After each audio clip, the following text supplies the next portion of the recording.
Halo, selamat datang di channel Indo History. Di video kali ini, saya akan membahas tentang konfrontasi Malaysia, sebuah perang yang terjadi antara Indonesia dan Malaysia pada tahun 1962 hingga 1966. Apa penyebab, perkembangan, dan akhir dari perang ini? Mari kita simak bersama. Konfrontasi Malaysia adalah sebuah perang yang terjadi antara Indonesia dan Malaysia pada tahun 1962 hingga 1966. Perang ini dipicu oleh dua hal utama, yaitu persengketaan wilayah dan penolakan penggabungan wilayah Sabah, Brunei, dan Sarawak ke dalam Federasi Malaysia. Penolakan penggabungan wilayah Sabah, Brunei, dan Sarawak ke dalam Federasi Malaysia terjadi karena Indonesia, yang saat itu dipimpin oleh Presiden Soekarno, menganggap Malaysia sebagai boneka Inggris yang akan mengancam kemerdekaan Indonesia. Soekarno menuduh Inggris menciptakan Malaysia sebagai cara untuk mempertahankan pengaruhnya di Asia Tenggara, yang bertentangan dengan cita-cita Indonesia untuk membentuk negara-negara merdeka di kawasan tersebut. Oleh karena itu, Soekarno melancarkan kampanye Ganyang Malaysia, Hancurkan Malaysia, yang melibatkan serangan-serangan gerilya, infiltrasi, sabotase, dan propaganda di wilayah-wilayah yang dipersengketakan. Malaysia, yang didukung oleh Inggris, Australia, Selandia Baru, dan Brunei, berusaha mempertahankan kedaulatan dan keamanan mereka dengan mengirimkan pasukan-pasukan konvensional dan khusus. Perang ini dimulai dengan serangan-serangan gerilya yang dilakukan oleh pasukan Indonesia di wilayah perbatasan Kalimantan. Gerilya adalah taktik perang yang mengandalkan mobilitas, kejutan, dan penyamaran untuk menyerang musuh yang lebih kuat. Pasukan Indonesia menggunakan gerilya untuk memecah konsentrasi pasukan Malaysia dan sekutunya, serta untuk mendukung perjuangan rakyat Kalimantan yang menolak bergabung dengan Federasi Malaysia. Indonesia juga mendukung pemberontakan-pemberontakan di Brunei, Sarawak, dan Sabah yang menentang bergabungnya mereka dengan Malaysia. Pemberontakan-pemberontakan ini dipicu oleh ketidakpuasan sebagian penduduk terhadap rencana pembentukan Malaysia yang dianggap sebagai bentuk neokolonialisme Inggris. Salah satu pemberontakan terbesar adalah pemberontakan Brunei yang dipimpin oleh A.M. Az-Zahari, pemimpin Partai Rakyat Brunei, pada tanggal 8 Desember tahun 1962. Pemberontakan ini bertujuan untuk mendirikan Negara Kesatuan Kalimantan Utara yang meliputi Brunei, Sarawak, dan Sabah. Malaysia, yang didukung oleh Inggris, Australia, Selandia Baru, dan Brunei, berusaha mempertahankan kedaulatan dan keamanan mereka dengan mengirimkan pasukan-pasukan konvensional dan khusus.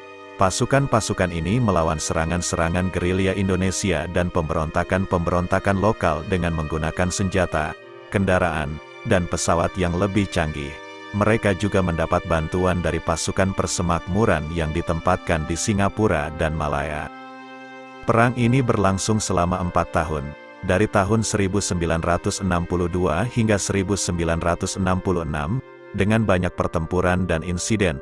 Perang ini melibatkan pasukan-pasukan dari Indonesia, Malaysia, Inggris, Australia, Selandia Baru, dan Brunei. Perang ini disebut sebagai konfrontasi Indonesia-Malaysia, karena Indonesia menentang pembentukan Federasi Malaysia yang mencakup wilayah Sabah, Sarawak, dan Brunei, yang juga diklaim oleh Indonesia dan Filipina. Salah satu pertempuran terbesar dalam perang ini adalah Pertempuran Pelaman Mapu, yang terjadi pada tanggal 27 April tahun 1965, di mana pasukan Indonesia menyerang sebuah pangkalan militer Inggris di Pelaman Mapu, Sarawak, Borneo, Malaysia. Pasukan Indonesia berjumlah sekitar 350-400 orang, sedangkan pasukan Inggris hanya berjumlah 35 orang, yang merupakan bagian dari Kompi B, Batalion Kedua Resimen Parasut. Pasukan Inggris berusaha mempertahankan posisi mereka, meskipun kekurangan personel dan amunisi. Mereka juga mendapat bantuan dari helikopter yang membawa pasukan cadangan dan persediaan. Pertempuran berlangsung selama hampir 2 jam, sebelum pasukan Indonesia akhirnya mundur dengan menderita banyak korban jiwa. Pasukan Inggris juga mengalami 2 korban tewas dan 8 terluka. Pertempuran Pelaman Mapu merupakan upaya terakhir pasukan Indonesia untuk melancarkan serbuan besar ke wilayah Malaysia, dan merupakan bencana propaganda bagi pemerintahan Presiden Soekarno. Konfrontasi berakhir ketika kekuasaan Soekarno melemah pasca peristiwa gerakan tanggal 30 September tahun 1965, yang diduga melibatkan Partai Komunis Indonesia. Gerakan tanggal 30 September, G30S, adalah sebuah upaya kudeta yang dilakukan oleh sekelompok perwira militer yang berafiliasi dengan Partai Komunis Indonesia, PKI, untuk menggulingkan Presiden Soekarno dan mengambil alih kekuasaan. G30S menewaskan 6 jenderal dan seorang perwira angkatan darat dan memicu krisis politik dan sosial di Indonesia. Soekarno, yang sebelumnya bersimpati dengan PKI, menjadi terpojok dan kehilangan legitimasi dan dukungan rakyat. Perjanjian Damai Indonesia-Malaysia ditandatangani pada tanggal 11 Agustus tahun 1966, di bawah pemerintahan Soeharto, yang menggantikan Soekarno. Soeharto adalah Panglima Komando Strategis Angkatan Darat, Kostrad, yang berhasil menggagalkan G30S dan mengambil alih kendali militer dan politik dari Soekarno. Soeharto kemudian membentuk Kabinet Ampera yang berisi tokoh-tokoh anti-komunis dan pro-barat, dan mengubah arah kebijakan luar negeri Indonesia. Salah satu langkahnya adalah menormalisasi hubungan dengan Malaysia, yang sebelumnya bermusuhan akibat konfrontasi yang dipicu oleh penolakan Indonesia terhadap pembentukan Federasi Malaysia pada 1963.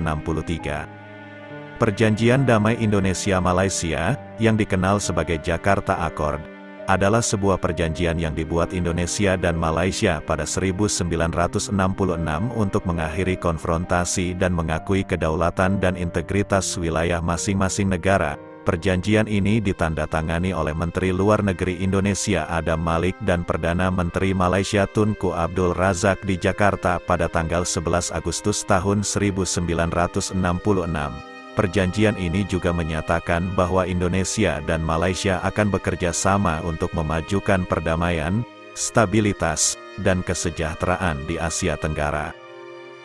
Konfrontasi Malaysia adalah sebuah perang yang tak kunjung usai, karena dampak dan akibatnya masih terasa hingga kini. Perang ini tidak hanya menimbulkan korban jiwa dan kerusakan materi, tetapi juga meninggalkan luka sejarah dan trauma psikologis bagi kedua belah pihak. Perang ini juga mempengaruhi hubungan antara Indonesia dan Malaysia, yang masih sering mengalami ketegangan dan gesekan, terutama terkait isu-isu budaya, ekonomi, dan politik. Hubungan antara Indonesia dan Malaysia masih sering diwarnai oleh perselisihan dan konflik, baik di tingkat pemerintah maupun masyarakat. Beberapa isu yang menjadi sumber ketegangan antara kedua negara adalah: pertama, klaim wilayah, seperti Ambalat, Sipadan, dan Ligitan, yang berpotensi menimbulkan konfrontasi militer. Kedua, perlindungan tenaga kerja Indonesia, TKI, di Malaysia, yang sering mengalami kasus-kasus pelanggaran hak asasi manusia, seperti penahanan, pengusiran, penyalahgunaan, dan pembunuhan. Ketiga, pencurian budaya, seperti lagu, tarian, pakaian, dan kuliner, yang dianggap sebagai bentuk penghapusan identitas dan warisan bangsa. Keempat, persaingan ekonomi, seperti perdagangan, investasi, dan pariwisata, yang memicu persaingan tidak sehat dan saling menjatuhkan. Kelima, perbedaan politik, seperti sikap terhadap isu-isu regional dan internasional, yang menimbulkan ketidakpercayaan dan kecurigaan. Namun, kedua negara juga berusaha untuk meningkatkan kerjasama dan persahabatan, demi kepentingan bersama dan kawasan. Beberapa upaya yang dilakukan oleh kedua negara adalah: pertama, konsultasi tahunan tingkat kepala pemerintahan, yang bertujuan untuk memberikan arahan bagi pengembangan hubungan antar dua negara agar semakin kuat, kokoh, dan progresif. Kedua, kerjasama di bidang keamanan, seperti menumpas gerombolan komunis, melakukan latihan militer bersama, dan membentuk patroli perbatasan bersama. Ketiga, kerjasama di bidang pendidikan, seperti pertukaran pelajar, beasiswa, dan penelitian bersama. Keempat, kerjasama di bidang ekonomi, seperti perjanjian perdagangan bebas, peningkatan investasi, dan promosi pariwisata bersama. Kelima, kerjasama di bidang sosial budaya, seperti dialog antar agama, festival budaya, dan perlindungan TKI.